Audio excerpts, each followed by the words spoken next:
No terceiro dia de entrevistas com os candidatos a prefeito de Porto Alegre, o SBT-RS recebe aqui no estúdio Nelson Marquesan Júnior, do PSDB. Advogado porto-alegrense, 44 anos, ex-deputado estadual e atualmente deputado federal licenciado para concorrer. O único do PSDB gaúcho eleito em 2010. Obrigado por ter vindo. Prazer é meu com ele estar aqui conversando com vocês. Vamos começar com a pergunta básica que estou fazendo para todos os candidatos. Por que o senhor quer ser prefeito de Porto Alegre? Primeiro, é um prazer estar aqui com vocês, é um prazer estar com o Gustavo Paim, meu vice, com toda a equipe do SBT, propiciando esse espaço de debate sobre a nossa capital. Eu quero ser prefeito porque eu acho que as fases vão mudando, né? A Porto Alegre teve um grupo político que durante 16 anos administrou a capital e trouxe para cá muitas coisas boas, deu sua contribuição. A gente teve uma segunda experiência, foram 12 anos agora, é um ciclo que se fecha de pessoas, partidos, ideias que deram sua contribuição.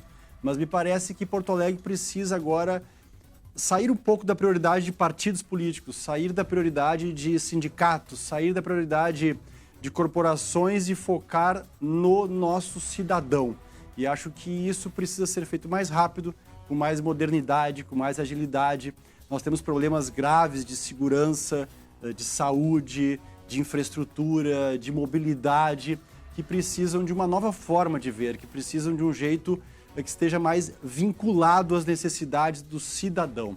E acho que nós, as pessoas que me apoiam, os partidos que me apoiam, a sociedade organizada que me apoia, está disposta a tornar Porto Alegre uma cidade que tenha mais qualidade de vida. Qualidade que nós já tivemos e que nós podemos recuperar.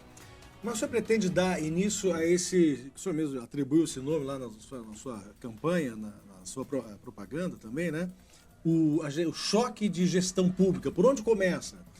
Olha, começa por um todo, né? A gente tem prioridades que são latentes, né? Que são emergentes, que é a questão da segurança pública em Porto Alegre, que é a questão da saúde em Porto Alegre, que é a questão da mobilidade em Porto Alegre, e que é do transporte público, né? E que é também a questão de geração de emprego. Tudo isso está interligado, são problemas imediatos. Se nós diminuirmos a burocracia que temos hoje, Porto Alegre é talvez a cidade brasileira mais burocrática para se abrir uma empresa. Por outro lado, é a terceira mais empreendedora do Brasil. Então as pessoas querem trabalhar, querem fazer negócios, querem gerar emprego, mas a estrutura pública barra isso. Se nós gerarmos emprego, a gente consegue tirar as pessoas da rua com mais facilidade, tirar as pessoas das drogas, tirar as pessoas do crime. Se a gente combater o crime através da estrutura pública mesmo, vou dar um exemplo. Hoje, a gente tem taxistas excepcionais, maravilhosos, mas tem um pequeno grupo que colabora com o crime, que leva drogas, que leva assaltantes, e as pessoas não se sentem seguras, principalmente as mulheres, para andar de táxi. Mas táxi é responsabilidade da prefeitura. A prefeitura tem que garantir a segurança no táxi. E eu falei do táxi, vamos para o ônibus. A senhora e o senhor que anda aqui na região metropolitana, que anda com o cartão teu, a senhora entra no ônibus, o senhor, e tem reconhecimento facial. Mas quem usa o trem em Porto Alegre não tem. O ônibus é transporte público coletivo, é responsabilidade da prefeitura. Quem está no ônibus tem que ter a segurança garantida pela prefeitura. E com reconhecimento facial, com um banco de dados organizado, o malandro não vai querer andar de táxi, não vai querer andar de ônibus. Ou seja, essas são pequenas questões. Eu melhoro a segurança dentro da estrutura pública, eu nem estou falando na rua ainda. E eu melhoro a mobilidade e o transporte público. Então, são pequenos detalhes. Sobre esse assunto, ainda temos uma participação de um espectador que tem uma palavrinha a respeito do transporte. Na sua gestão, o metrô sai ou não sai do papel? É uma pergunta antiga, né? É uma pergunta antiga e que serviu de muita propaganda política, né? Se a gente pegar 4, 8, 12, 16 anos atrás, a gente tinha até candidatos que tinham o metrô garantido, projeto aprovado, recurso reservado, né? A gente quer fazer uma campanha com a verdade. E a verdade é que na estrutura pública federal com dificuldades financeiras, estrutura pública estadual quebrada e um município que o prefeito atual já diz com toda a transparência, isso é algo a se louvar, que teremos dificuldades financeiras, não é algo para agora.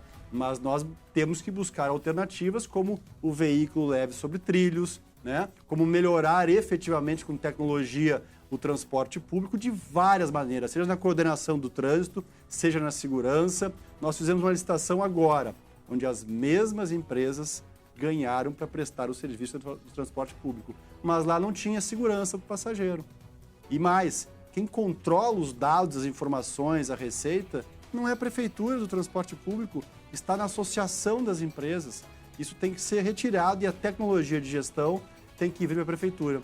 O porto-alegrense paga uma passagem cara e a Carris deu um prejuízo de 50 milhões, que a senhora e o senhor estão pagando. O prejuízo acumulado da Carris é de 158 milhões, que todo cidadão paga. Gestão, o seu dinheiro tem que ser valorizado. Isso vai melhorar o transporte público, vai melhorar com tecnologia e segurança. O principal furto que nós temos hoje, o principal crime em Porto Alegre, e que gera outros crimes, é o furto e o roubo de veículos. Se os pardais parassem de apenas multar e eles também fizessem um banco de dados em Porto Alegre é como um castelo antigo, 78 quilômetros de Guaíba em roda. Os castelos construíam lagos.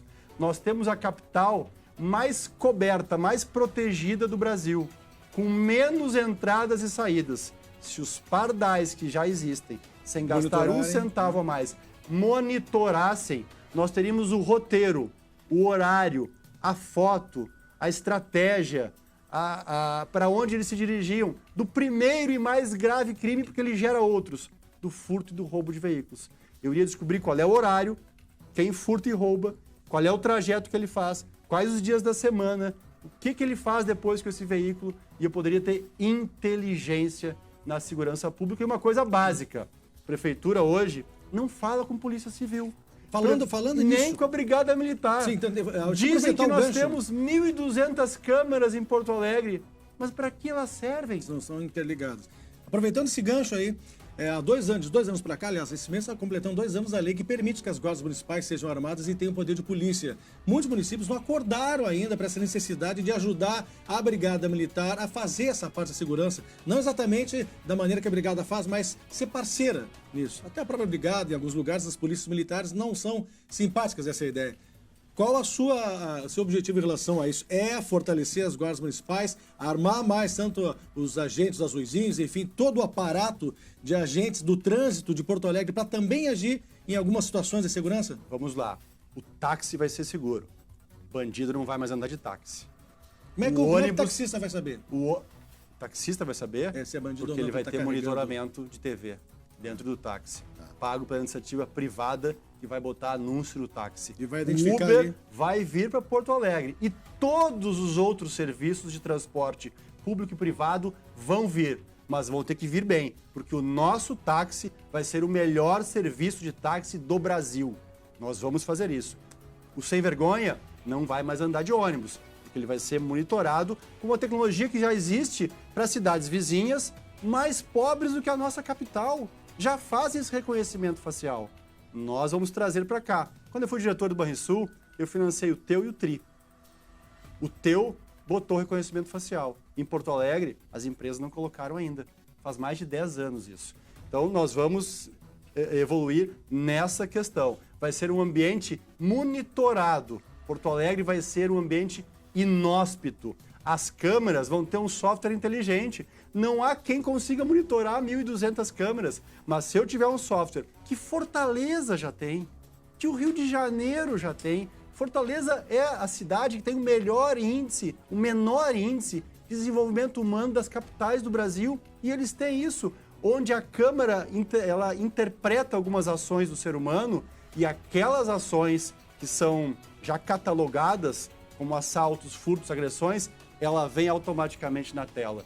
Candidato, vamos trocar de assunto aqui que eu tenho que sobre cumprir. Segurança, prioridade, com pouquíssimos recursos, e nós vamos fazer de Porto Alegre a capital mais segura do Brasil, com tudo que já existe em outras cidades mais pobres que a nossa. Deixa eu lhe perguntar sobre saúde. Os postos de saúde, que é responsabilidade da prefeitura, estão sempre superlotados, né? Boa parte desse problema é devido à falta da medicina preventiva. O governo federal até tem há 20 anos um programa aí, mas abrange muito pouco porto-alegrense, são 170 mil contemplados, faltam todos os outros, né? O que o senhor tem pensado a respeito? Qual o seu programa prevê o quê para a área da saúde? Algumas mudanças específicas. Primeiro, o posto ficar aberto por um pouco de mais de tempo, para aquela mãe, aquele pai que chega em casa às 6h30 da tarde, às 7 da noite e vê que o filho está doente, ele não vai precisar levar o filho até o hospital e sobrecarregar os hospitais. Ele vai poder resolver o problema lá. Segundo, a gente vai na prefeitura hoje, a prefeitura tem o tamanho do teu banheiro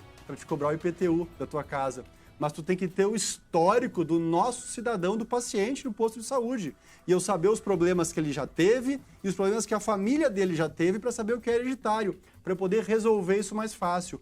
Médico, eu vou conversar com os médicos e eu vou oferecer contratos de 20 horas, 4 horas por dia. Porque de 8 a gente sabe que os médicos não estão cumprindo. Então ele vai trabalhar 4 horas. Eu vou contratar 2 médicos de 4 horas, ele vai cumprir as 4 horas. Vai estar lá à disposição do nosso cidadão. E nas outras 4 horas, ele vai para a clínica dele, ele vai no consultório dele, vai ganhar o dinheiro na área privada que ele quiser. Agora, contratar de 8 horas e ele ficar lá 3, 4 horas, aí não dá. Do ponto não dá, né? Para fechar, a educação. A rede pública municipal de escolas no Rio Grande do Sul, em Porto Alegre, não cresce nos últimos 10 anos. Não cresceu. Aumentou 1 ou 2, isso é quase nada. Principalmente as escolas em tempo integral. Quais são os seus planos? A rede pública em Porto Alegre tem a menor cobertura percentual do Brasil. Só perde para a capital do Acre, Rio Branco. Acre, Rio Branco, lá no cantinho do Brasil. Então nós temos uma cobertura pequena. Os nossos índices de avaliação do aprendizado dos nossos alunos estão em decadência. Então, às vezes é bom que a criança não vá para a escola municipal, vá para a estadual, que é melhor, e vá para uma pública. Nós vamos fazer um pacto com os nossos professores que o objetivo de R$10 mil por mês, por ano, que custa o nosso aluno, não é para o sindicato, não é para o professor, não é para o prefeito, é para ensinar. O nosso objetivo vai ser ensinar. Aquela criança merece ser um cidadão preparado para os desafios. Nós não temos o direito de fazer uma pessoa menos educada, menos instruída, porque ele hoje não tem a oportunidade de escolher. Então nós vamos fazer um pacto com os professores e nós temos um objetivo, que é a criança aprender. Esse vai ser o foco. Como? Fazendo exames mais frequentes. Eu tenho que saber no primeiro mês, no segundo, no terceiro, no quarto, que a criança não está aprendendo. Não adianta no final do ano não aprendeu. Aí tu vai rodar. Então eu tenho que fazer exames mais frequentes e qualificar os professores de novo. Não é para serem sindicalistas, não é para ter uma qualidade de vida boa, é para ensinar o aluno. Vamos pegar todo esse know-how que os nossos professores têm e transformá-los em resultado, porque é triste o cenário hoje. 45% das crianças que estudam nas escolas municipais nos últimos anos do ensino fundamental, eu vou repetir, 45% já rodaram 2 vezes ou mais. Isto não é justo com as nossas crianças. Para finalizar, a questão das empreiteiras, obras, né? Tem obras a serem concluídas aí, outras a serem tocadas, a obra do Guaíba, o Largo dos Açorenos está abandonado, ali é um ponto turístico, um cartão de visita de Porto Alegre está lá jogado, as traças, né? A relação com empreiteiras é algo que a Lava Jato tem revelado, assim, todo tipo de absurdos ali, de indecências. No município, tem como se blindar disso? Eu acho que o prefeito Fortunati, eu tenho quase que certeza disso, é um homem honesto e aproveitou a Copa para trazer recursos para cá, aproveitou a Copa para trazer projetos, né? Mas foi muito rápido, a estrutura da prefeitura não soube responder e fazer projetos completos, com data de início, meio e fim, com multa para quem efetivamente não cumprisse os prazos e com multa para a prefeitura, se não pagasse em dia as obras. Então, as obras do nosso governo vão começar com data para terminar, com multa para a prefeitura se não pagar e com multa para a empreiteira que não cumpriu o prazo de conclusão. Muitíssimo obrigado, boa sorte, obrigado pela presença. Tá bom?